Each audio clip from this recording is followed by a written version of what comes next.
अस्सलाम वालेकुम। यूनिवर्स के ऊपर हमारा ये फोर्थ लेक्चर है। पहले लेक्चर में हमने कॉस्मोलॉजी की डेफिनेशन की और हमने ये जानने की कोशिश की कि बिग बैंग के नतीजे में किस तरह से जो हमारी यूनिवर्स मार्ज वजूद में आई। फिर सेकंड लेक्चर में हमने गैलेक्सीज के ऊपर बात की थी और स्टार्स को डिस्कस किया था। हमारा जो सन है उस पर हमने बात की थी।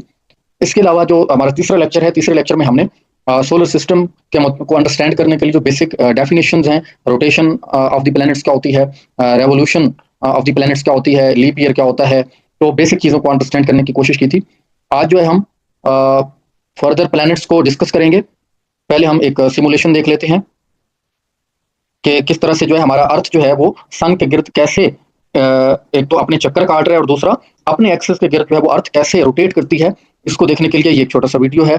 इससे हम ये देख सकते हैं कि अभी सन जो है वहां से रोशनी अर्थ के ऊपर पड़ रही है, तो सामने का जो ये एरिया है अभी यहाँ पर जो है वो दिन का टाइम चल रहा है और इसकी जो बैक साइड है इस तरफ, ये जो है इस तरफ डार्कनेस है, नाइट है, तो यहाँ पर जो है लोग वो नाइट एक्सपीरियंस कर रहे हैं और इस तरफ वाले दिन एक्सपीरियंस कर रहे हैं। और इसी तरह से ये अपने एक्सेस के गिर्द जो है वो अपने एक्सेस के गिर्द जो चक्कर है वो 23 घंटे 56 मिनट्स और 4 सेकंड में मुकम्मल करती है, जबकि ये इस सूरज के गिर्द अपना चक्कर काटने में जो है वो 365.25 दिन लगाती है जी। तो हम इसकी सिमुलेशंस को देख लेते हैं जी।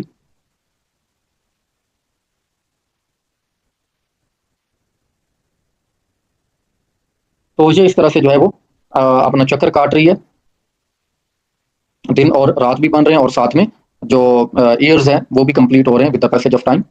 आगे बढ़ते हैं जी। हमारे पास जो नेक्स्ट स्लाइड है,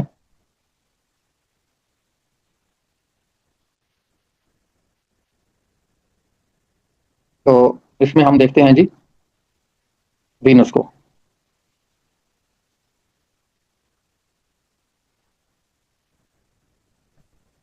जी, वीनस पर बात करने से पहले हम मरकरी को देखते हैं। मरकरी जो है वो हमारे पास स्मॉलेस्ट होता है। तमाम तर जो 8 प्लैनेट्स हैं, इन 8 प्लैनेट्स में सबसे छोटा जो है वो मरकरी है, स्मॉलेस्ट है। इसके अलावा ये क्लोजेस्ट टू द सन है, सन के बहुत करीब है। और हॉटेस्ट की बात की जाए तो सेकंड नंबर पे आता है, सेकंड हॉटेस्ट है और सेकंड डेंस भी है। सबसे ज्यादा जो डेंस है वो अर्थ है, दूसरे नंबर पे जो डेंसिटी है वो मरकरी की ज्यादा है। इसके अलावा ये जो इसका चक्कर होता है सूरज के गिर्द, ये सबसे कम टाइम में बाकी प्लैनेट्स की निस्बत कवर करता है। इसका जो एक चक्कर है वो 88 डेज में कंप्लीट करता है, यानी कि इसका जो साल है, इसका जो एक साल है वो हमारे 88 डेज के बराबर होता है, इसका 1 ईयर।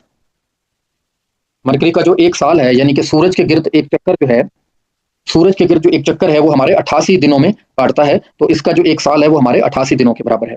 अब हम जी वीनस की तरफ आते हैं। वीनस जो है हमारे पास हॉटेस्ट है, ब्राइटेस्ट है और क्लोजेस्ट टू द अर्थ है, अर्थ के बहुत करीब है और साइज के एतबार से 6th नंबर पर है। अब ये ब्राइटेस्ट कैसे है? ब्राइटेस्ट होने की दो वजह हैं। एक तो ये है कि यहाँ पर ये जो सन से रेडिएशंस आ रही हैं ये एक तो डायरेक्टली इसके ऊपर पड़ रही हैं, दूसरे नंबर पे ये मरकरी से रिफ्लेक्ट होकर भी इसके ऊपर जो है वो लाइट पड़ रही है, तो इस वजह से ये हमारे पास क्या है जी, वीनस जो है वो ब्राइट नजर आता है।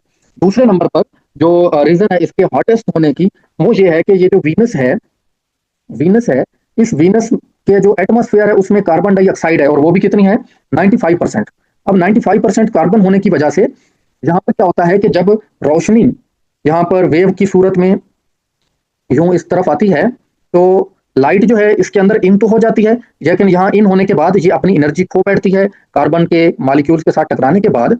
और जब ये एनर्जी इसकी लो होती है तो हमने ये फार्मूला पढ़ा है फिजिक्स में, E=hc/लैम्डा, लैम्डा मीन वेवलेंथ।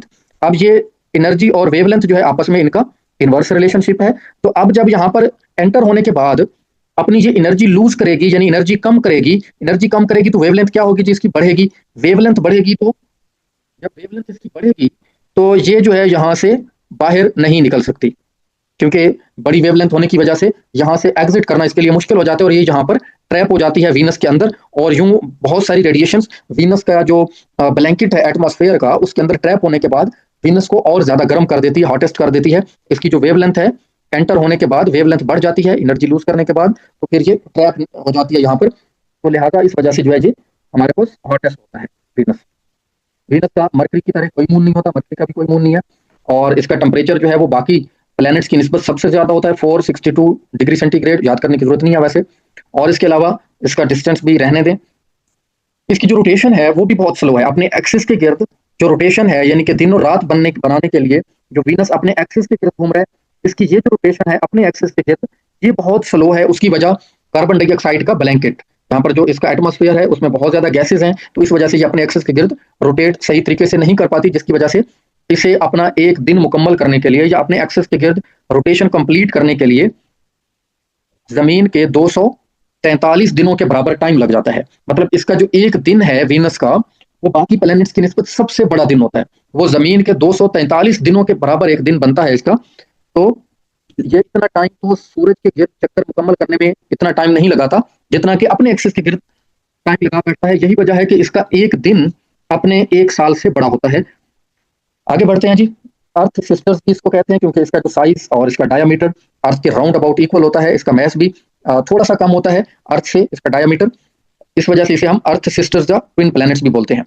और चूंकि ब्राइट बहुत ज्यादा है, तो इस वजह से ये मॉर्निंग टाइम भी हमें नजर आता है और इवनिंग में भी हमें नजर आता है, ज्यादा ब्राइट होने की वजह से। तो इसे हम मॉर्निंग और इवनिंग स्टार्स कहते हैं। और इसकी जो रोटेशन है वो west to sorry east to west है। यानी कि अगर हम यहाँ पर एक ड्रॉ कर देते हैं जी, direction north south east west, तो यहाँ पर जो है इसकी डायरेक्शन को हमारे पास जो वीनस है वो ईस्ट टू वेस्ट ऐसे करके मूव करता है। इसकी जो रोटेशन है, इस वजह से हमारे पास जो सन है वो राइज होता नजर आता है। कहाँ से?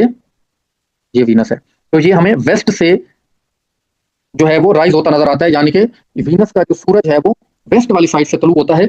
इसी तरह से जो यूरेनस है, यूरेनस जो प्लेनेट है उसका भी सेम एज इट इज होता है। उसकी भी डायरेक्शन जो है वो ईस्ट टू वेस्ट होती है, तो उसका जो सूरज है वो भी मगरब वाली साइड से राइज होता है और मशरक में जाके ग्रुप होता है। जबकि बाकी जो 6 प्लैनेट्स हैं उनका केस उलट है, यानी कि वहां पर जो रोटेशन है वो वेस्ट टू ईस्ट होती है, और वहां का जो सन है वो ईस्ट से राइज होता है और वेस्ट में जाके ग्रुप होता है। अब हम नेक्स्ट पढ़ते हैं जी। कार्बन डाइऑक्साइड जो है डेफिनेटली वो मैं पहले भी बता चुका हूं कि यहाँ पर ज्यादा होती है 95%।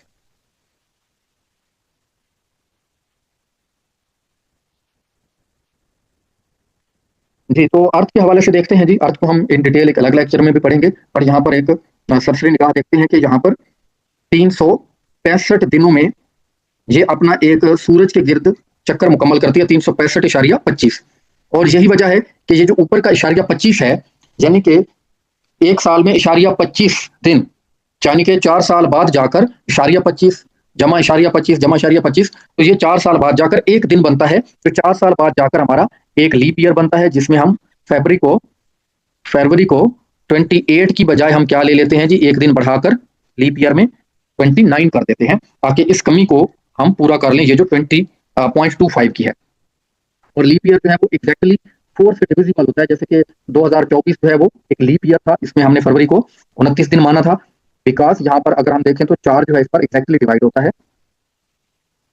इस वजह से हम इसे 2024 को क्या बोलते हैं, लीप ईयर। इसी तरह से 2028 जो है ये भी लीप ईयर होगा, क्योंकि 4 डिवाइड करें तो आपके पास एग्जैक्ट आंसर आएगा। इसके अलावा सोलर एलिप्स है।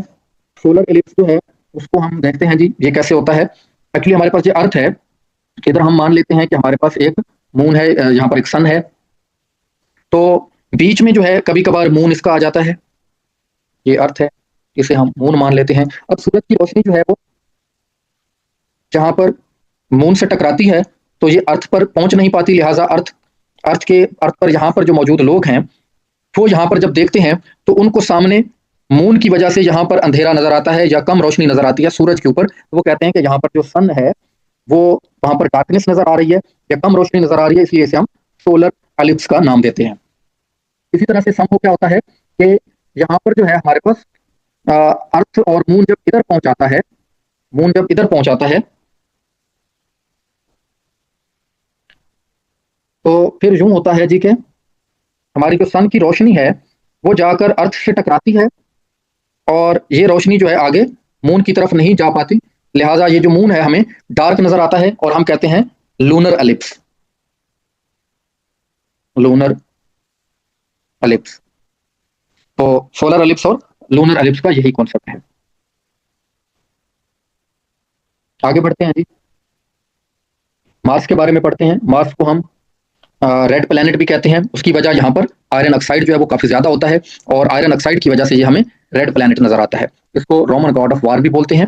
और इसके अलावा जो इसको रहने दें, इसका नंबर जो है वो 7th है ऑर्डर के हिसाब से। इसके 2 नेचुरल सैटेलाइट्स हैं, जिसमें फोर्ब्स है और डाइमोस है। फोर्ब्स है और डाइमोस है। और इसके अलावा जो है हमारे पास इसका जो रोटेशन अराउंड इट्स एक्सिस है, यानी कि इसका जो दिन और रात है वो तकरीबन हमारी अर्थ के बराबर होता है, इसका 24 घंटे का। और हमारे जो 8 प्लैनेट्स हैं, इन 8 प्लैनेट्स में जो माउंटेन्स हैं, वो सबसे बड़ी टॉलेस्ट माउंटेन मार्स के ऊपर है, और इसे हम ओलंपस माउंटेन का नाम देते हैं, जो कि टॉलेस्ट है हमारे सोलर सिस्टम के अंदर। आगे बढ़ें जी, तो हमारे पास जुपिटर है। जुपिटर जो है वो साइज के एतबार से सबसे बड़ा प्लैनेट है। सबसे बड़ा जो है इसका मून भी है, गाइनामाइट, गायनेमेड इसे बोलते हैं। सबसे बड़ा मून जो है वो इसी जुपिटर का है। टोटल इसके 95 मून्स हैं। टोटल 95 मून्स हैं, और सबसे बड़ा जो है वो गैनीमेड है। इसके अलावा हम देखें जी, तो इसका जो साइज है वो सबसे बड़ा है, नंबर 1 है, बिगेस्ट प्लैनेट है। और इसके अलावा जो है, डिस्टेंस को रहने दें, इसका जो रोटेशन है अराउंड इट्स ओन एक्सिस, ये रोटेशनल पीरियड जो है वो सबसे कम है। यानी इसका डे एंड नाइट जो बनते हैं वो सिर्फ और सिर्फ 9 घंटे 50 दिन 50 मिनट का एक दिन बनता है। जबकि हमारा 24 घंटे का है, तो ये 9 घंटे 50 मिनट का इसका दिन बनता है जी, जो कि शॉर्टेस्ट है। रोटेशन पीरियड इसका स्मॉलेस्ट डे होता है। और इसके अलावा इसका जो बेल्ट है मार्स और जुपिटर, इसके बिटवीन एक एस्टेरॉइड बेल्ट होता है, जिसमें छोटे छोटे जो एस्टेरॉइड्स हैं वो मौजूद होते हैं। इसने अपनी ग्रेविटी की वजह से पुल किया हुआ है अपनी तरफ, तो ये इसके गिर्द घूम रहे हैं। अगर तो ये इसकी पुल से बाहर निकल जाएं ग्रेविटी से, तो ये सीधा जाके अर्थ को हिट करेंगे और अर्थ को तबाह करेंगे। तो लिहाजा इसे हम गॉड ऑफ अर्थ भी बोलते हैं, गॉड ऑफ अर्थ। इसके अलावा इसका जो एस्टेरॉइड बेल्ट है, इसमें जो एस्टेरॉइड्स हैं उनमें एक एस्टेरॉइड का नाम है 316201।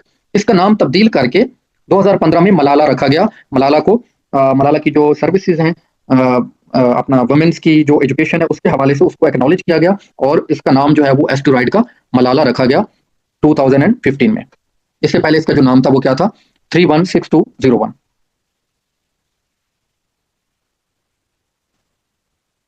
जुपिटर के बाद सैटर्न है। सैटर्न के जो बात है, सैटर्न जो है वो अर्थ से 10 टाइम जो है इसका डायामीटर वो ज्यादा है। अर्थ, इसका जो डायामीटर है सैटर्न का, ये डायामीटर अर्थ से 10 टाइम ज्यादा है। और जो जुपिटर है इसका डायामीटर 11 टाइम अर्थ से ज्यादा है, इसका 10 टाइम है।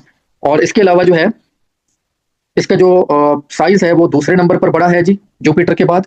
और इसके मून सबसे ज्यादा है, 146 इसके मून्स हैं, जिसमें सबसे फेमस जो है वो ट्रिटन और री, ये 2 बड़े मून्स हैं इसके, फेमस हैं।